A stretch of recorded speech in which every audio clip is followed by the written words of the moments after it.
Hello friends, today we will discuss about C programming for problem solving.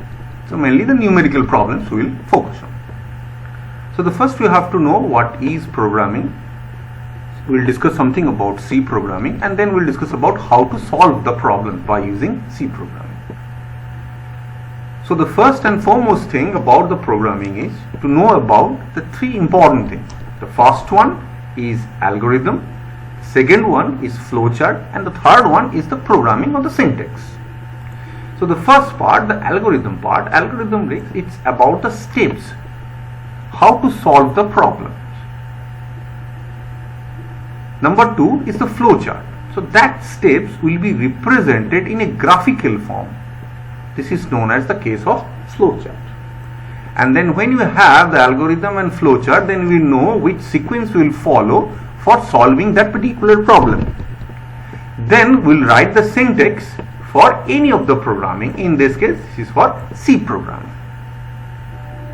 So here we'll discuss about the syntax for the C and its corresponding flowchart and algorithm in each and every cases. So let me just talk about the first idea about programming. So what you have to think about programming, say you are trying to solve one problem where you have a sphere and you know the radius. If you know the radius, you can calculate what is the volume of this particular sphere.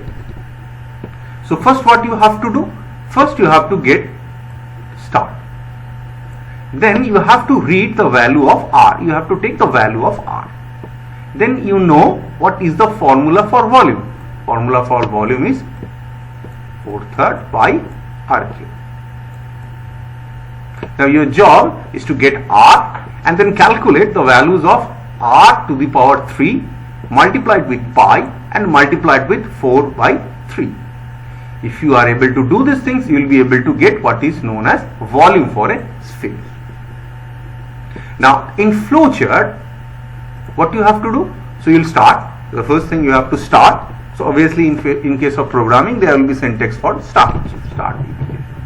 And there will be read. The first job is to read. So what you have to read? In this case, read is R, the radius of this. Then if you have the read value, then you can calculate what is the volume. So the R cube will be calculated, multiplied with pi and 4/3. And then we need to display this one. You need to display the volume on the screen. So the display unit is given. And then finally when you have calculated this one, you are going to stop this one. So now this is the algorithm and flowchart for a volume calculation for a sphere. Now if you want to write a syntax, if you want to write a program in C programming, then you need to follow some steps and then you will be able to calculate this. To do these things, let me just talk about the basic thing first. So the first and foremost thing, the value of R. In this case, example I have taken. So this is the value of R. So R may be of different types.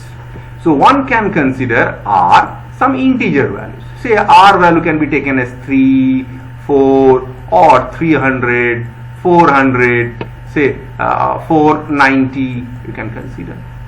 So these are whole number, these are integer numbers. Okay, so you can also consider a value of say 3.96,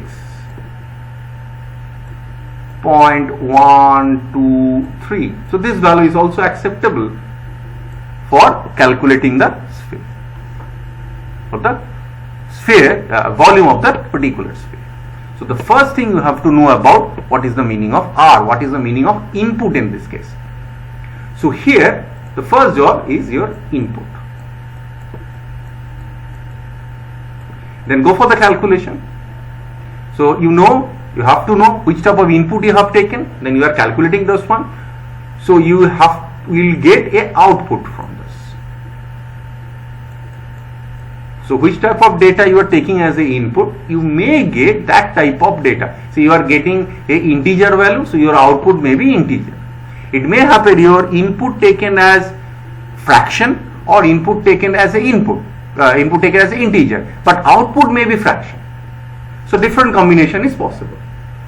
Say in this case 4/3, 4 and 3, all are integer values, but when you are dividing this one 4 by 3, obviously you will get a fraction, 1 point something you will get over there. So for these two cases, for computer to understand this one, so computer will going to separate them. One will be considered as an integer when you have whole number, and another case you will get a decimal point. This will be considered as floating point. Let's check that one. So the first thing will be considered as data type. So what is your data? What is the type of the data? Although there are many types of data types available, but we are concentrating over only 3 cases. First one is the integer data, second one is the float data, and the third one is the character data. So let me just talk about integer data. Integer data, we have already mentioned this thing, that integer data is a number, okay, without any decimal part. Okay, this may be positive, negative, but it varies from the maximum possible range for any C programming, C compiler is this much, this to this. And when you're going to represent that particular integer, any of the integer, this will be represented by the format of specification will be %d. Now the case of floating means you need to have the decimal points. So in this case, this limit is from 1.2 10 to the power minus 38 to plus 38 value. Okay, and the floating specifier is %f. And then the next one is the character data. So character data means it may be alphabet, okay, it may be some asterisks, alphanumeric value. So in this case, the character data type will be, so the character data type, it varies from minus 128 to 127, okay, or this means the total range is 0 to 255, and the character will be specified, the format of specifier is %c. So just remember, when you have a problem, when you are taking input as an integer, so you need to declare it as a %d, so this will be integer data type. If you want to get a decimal points, if you have the fractional values, this will be given as %f, this will be considered as a float data type. Or if you want to get the character, okay, then this will be considered as %c. Now depending on your requirement, you will going to choose this one. So it may happen your input and output are of same type of data type, or it may happen 2 different types of data type will be there for input and for output. Now depending on your requirement, you have to choose this one. Then comes the next one. This part is also very important one. This is about the loop. So take an example, just continue with this particular part. Say if you want to calculate it, the radius, if you want to calculate the volume for a certain range of the radius, not for all values we are taking, not for a particular value. Say you want to calculate your R value, radius value is given starting from, say, it starts from 1 to 5. So for all values of 1 to 5, you want to calculate what is the volume of this thing. So for each and every time, we are not going to calculate the volume. Rather, we are going to give a syntax where we have the loop. So loop will run from R1, then R is equal to 1, R is equal to 2, 3, 4 and 5. You can make it 50, you can make it 500. So number of times the loop will run. So this is the concept of loop in case of programming. Now let me just talk about the types of, how many types of loops are available. So there, in broad sense, there are 2 types of loops available. One is entry control, another is exit control. So what is the meaning of entry control? So your condition will be at the beginning, and here the control is at the end. Okay, so there are the 2 types. So entry control, there are 2 types of loops available. One is for loop, another is while loop. And exit control, there are only 1 type. This is known as the do while. Now let me just check what is for loop and for while loop. So the for loop is something like this. You are going to run it, say it starts from 0. Okay, so what is your initial thing? So it starts from 0, I is equal to 0. So up to what value this will run? This will run up to I less than n. So you are going to take the value of n. Okay, say n is 10. So this program will run from 0 to 9. less than 10. Okay, so n value is taken as 10. So it will run up to 9. Why this is 9? Because we have considered the increment it by 1. So I plus plus or plus plus I mean they will be incremented by 1. So the first value is 0, then the second value will be 1, then 2, 3, 4, 5, 6, 7, 8, 9. So you may give your condition I is equal to n, then program will run from up to 10. So you may vary your limit and you may vary your range. So then you will be able to calculate the things repeated number of times. Okay, this is one of the way to do this thing. Then the second one is known as the while loop. So again, while loop, what we are going to do? We are going to give the conditions over there. That I is less than or equal to whatever your preference. This will give you the conditions. So now here you will going to go for the calculations. So you will going to go for the repetitions. How this will going to repeat? I is equal to I plus, say it may be 1. That means you are incremented by 1. So I is the initial, here I is the initial value and here I is the final value. So it starts from 1. So this is 0 plus 1. This will be 1. Then again, as this is not equal to 10, then it will take the next value. So I will be equal to 1. So let me just write this thing. So I, say I am writing it at I dash, then this is I. Okay. So the first value of I will be considered as 0. So what is I dash? I dash is I plus 1. So this is 1. As I dash is not equal to or less than equal to 10, so your condition may run up to this one. So again the next value will be considered as 1. So what will be I dash? I dash will be 1 plus 1. Already you have 1 over there, I plus 1. Then next this will be 2. So this will be 1 plus 2. This will be 3. So this will run up to the value of 9. When that earlier value 9, so this value will be taken as 9. So what will be your final value? 9 plus 1, this will be equal to 10. So your program will run up to this. So by these two syntax, either you can use your for loop condition, for looping, or you can go for while loop. These are the simple flowchart which explains this thing. Now the same thing, the condition. So here you are giving the last term I less than equal to 1 or greater than equal to n. So this condition will be given here, and the same idea. What is your last term and what is your condition? These are basically same thing. So this will going to run it for loop, and this will going to run it for the while. Then the next one. Remember the last type of loop is the do while loop. So now see a simple difference between while loop and do while loop. That first you will going to give the do, means what you have to do, and then at the end you will going to give the condition. In earlier case your condition was at the beginning, okay, and you going to go for the loop. But here you can see you will give the do inside the bracket, you will have your operation, and then finally you will going to finish at the end depending on the condition.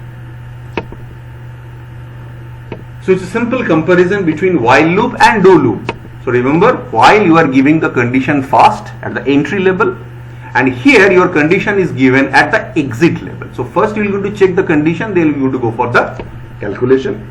Here you are going to go for the calculation, and then you are going to check what is your condition. Now depending on the requirement, you will going to use these three types of loop in different operation, different programming cases. Now comes another important part, which is known as array. So just we have mentioned this thing that we are running our I values, say from 0 to 10.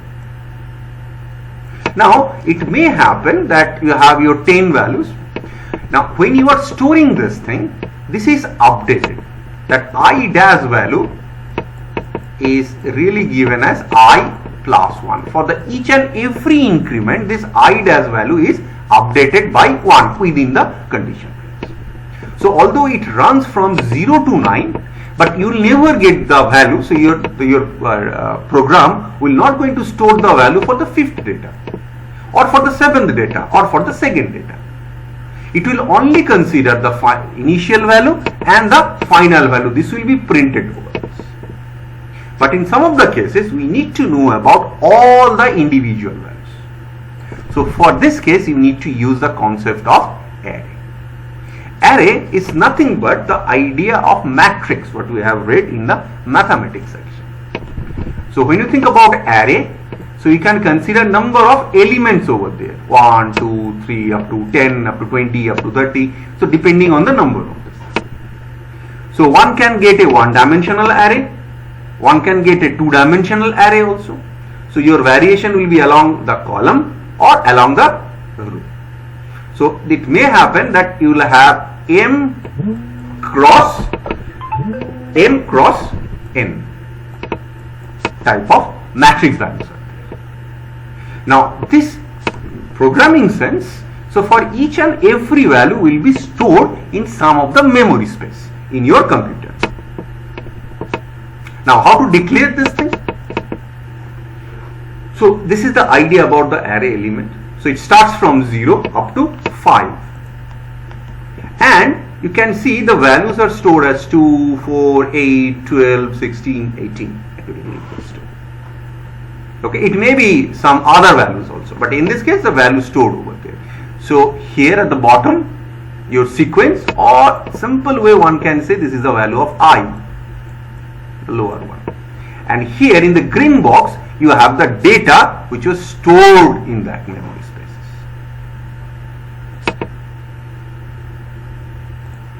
Now this is the simple technique how you have to store this thing. Now when you are storing data, obviously you need to know about what is your data type.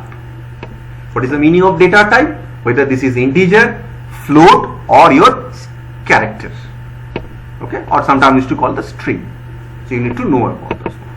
Okay, whether this is a one dimension or whether this is a two dimension, you have to mention this thing. This is the idea about the size. And what is the meaning of size? The length of the column or length of the row. So 1 to 10 or 1 to 20, 1 to 100 or 1 to 50. This size will be given over there. You may take number of multiple arrays where you will have a different column. So this will represent one column. Say it's a size of 5. If you want, you can take the same size of arrays or same types of column, or you can take different types of rows and columns depending on our requirement. This is the idea about the array. And the last one is the concept of function. Function, it's in that sense always not required, but if you use function, it helps us for writing the program. So function is the thing that when you are doing some calculation, say I am taking this particular problem where you are calculating your volume of the system. But it may happen from other calculation you are able to calculate what is R. What is R? Okay, when you are able to calculate what is R separately, that R will be placed over there.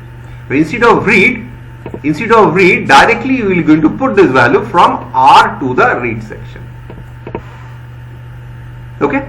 So now this R calculation, this R can come from number of different calculations. Now separately you are calculating, you are not affecting this particular program where you are calculating its volume. But what we are going to do, we are calculating separately some R value. Now this type of thing will be considered as a function. So separately you will going to calculate function for R. And then we are going to feed this thing in the main program and you will be able to calculate what is the volume. So what will be the advantage of this thing? So advantage of this thing, if you have a very, very complicated program, so if you are doing it separately, so your chances of error will be minimized. So one can use this technique for the calculations, for the programming part. Now come to this point, how to write the function. Now it's simple program I have taken to write this thing. So what you are doing, so you can see this is your main program. This body is your main program. In the main program, what you are performing addition. Okay. So but this addition was taken from a function which is known as sum. And the sum program, that function, was called from this particular part. Now this is the main body. This is the main body. And it was called from this function. It's a very, very simple example. Now what we are doing, you can see the sum, the name of the function is same, sum. Now what is there? There are two integers, a and b. So either you can take integer or float, or depending on requirement you can take different data types. But in this problem we have taken two integer values, a and b. And what you are doing, what you are returning, what you will give you, this is a plus b. So the value of a and b will be taken, and this will give you the return of a plus b. Now this a plus b will be supplied, will be fed to your main body, main program, and this will going to print it over there. So what this will print? This will print that percentage d. Obviously you have integer, you have declared it for the integer, so this will be percentage d. And what this will give you? The add, add, the addition add. So from where this add comes? From this. This is the simple way one can represent a function. Okay, so it's a simple program, but for the complicated program, function is very, very important for us. Now after considering all those things, we're going to get some of the applications where we can use those programs. Although the C programming or any of the programming have a wide range of application area, but we're going to consider two examples for this. So our first case is the bisection case. So the bisection is the finding of root. If you have any function, say y is equal to fx, so you can declare some of the functions. Now we are plotting this thing y and x over there. You can get for the different values of x, you can get different values of y. This is different value of the function. Now see, in this picture what happens? So one side of the function is positive, another side of the function is negative. Obviously for this particular values of x, the function is equal to 0.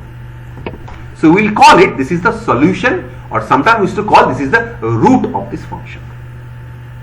Now to find the root of any of the function, what you have to check? We have to check the function value for any f in left hand side and any other x in the right hand side. If your f1 and f2, say this is I am representing here x1 and x2, and function values at y1 or f1, y2 or f2. So this side is positive and this side is negative.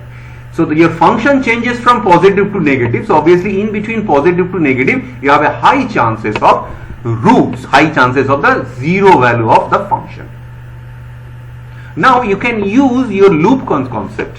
You can use your conditions, okay, while loop, do loop or for loop of this one, and you can check it from this. Okay, so first you have to check the function value for any of the f, function value for any other one. If this is positive and negative, one side is positive, another side is negative, then what you have to do, you have to simply find the average of these two. So this is given.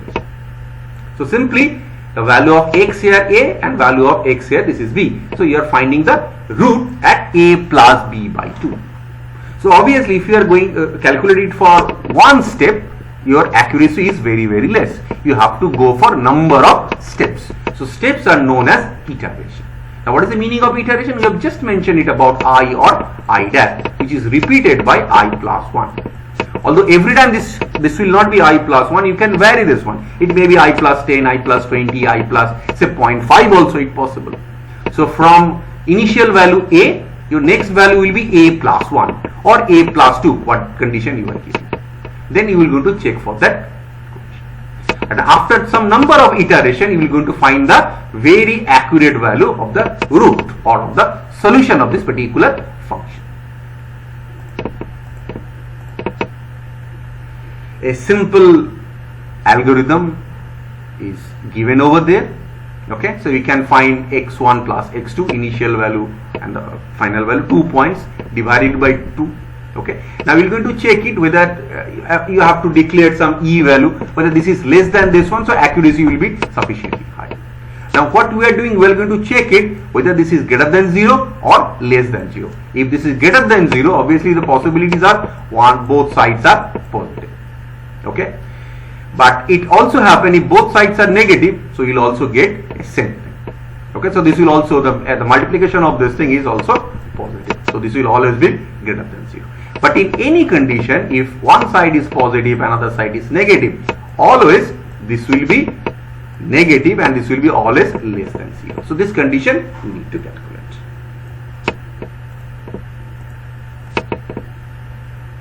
This is the flow chart by which one can get A, B values will give. So A plus B by 2 is C. Okay, you can check the conditions for this one. Number of iteration will be there, and you can go to calculate this. Now the next one we'll go to consider. This is known as the Runge-Kutta method or the Euler method, by which one can calculate the differential equation. Okay, a ordinary differential equation one can solve. Analytically, one can write y dash or dy dx the function. So we'll go to find the solution of this. So numerically, the solution is given as I plus 1.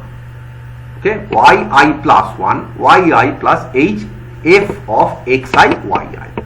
So if you have a function, say if you have one side is y, another side is x, and you have your function something like this. Okay, so your initial value is somewhere here. Say this is I. Okay, say I starts from 0. So your best result, that's when you are going to find the slope of somewhere here. Okay, so how to find its slope? You are going to consider this is dy dx. So what is dy? dy is sometimes used to write as y2 minus y1 divided by x2 minus x1. Say x1 here, this is 0. So you can consider x2, say 0 plus 1 is 1. Okay. So the gap between x0 and x1 or x1 and x2 is represented by h. So this particular gap is h. Now you know the initial position. Now we need to find what is the value of function somewhere here. Okay, so this is your slope. This will give you the slope, the difference between these two.